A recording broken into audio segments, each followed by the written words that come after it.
Alright, very quick, very short VHS video. They just released a new patch. I don't know if I should cover small patches and instead just cover major patches, but this is like a medium patch, so I'll go over it very quickly. I'll show you different icons that they changed in the game, different visuals and different things that they changed in game. So really quickly, let's go over them. Just the most important things, not all the little bug fixes and stuff. So when selecting weapons from a crafting bench, instead of having to press the X and Z to change weapons, you can now, there's an option for it, a key binding, so you can change that to whatever you want it to be. Also, when hitting tab on the scoreboard as teens, you can now see how many hits each teen has taken, instead of just seeing their health bar and guessing maybe they took 8 hits, 9 hits, 4 hits.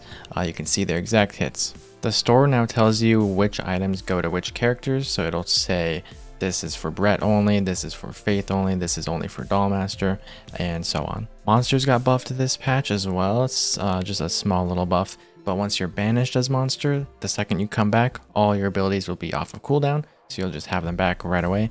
I haven't seen this myself yet, but I'll get footage for the video. They simplified the art of the doll trap icons to make them easier to read at far distances. I didn't think they were hard to read before, but I'm curious to know what that looks like.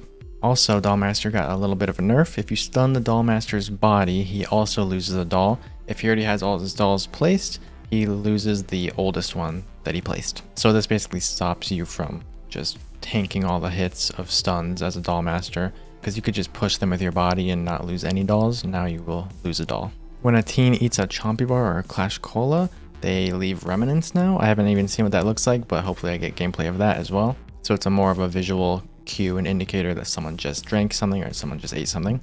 The grind has been apparently reduced by 15%, kind of. Not really that you gain 15% more XP or you need 15% less to be able to get through the journey of each character, but instead each act requires 15% less aura points to get to the end of the act. So you still need the 95 aura points to get through all of the journey and get every single thing for everyone, but to actually get all your perks on each character, it's reduced by 15%, if that makes sense. Hopefully I explained that well. The patch notes explain it like that, and hopefully you know what I'm talking about. I'll give an example though. If you needed 20 aura points to get through Act 1, now that's reduced by 15%. So at that point you would only need 17 aura points to complete Act 1, but all the nodes are still there. Also, apparently each Spectral has its own unique visual flying animation. I've seen this on the Space Monkey one for Brett.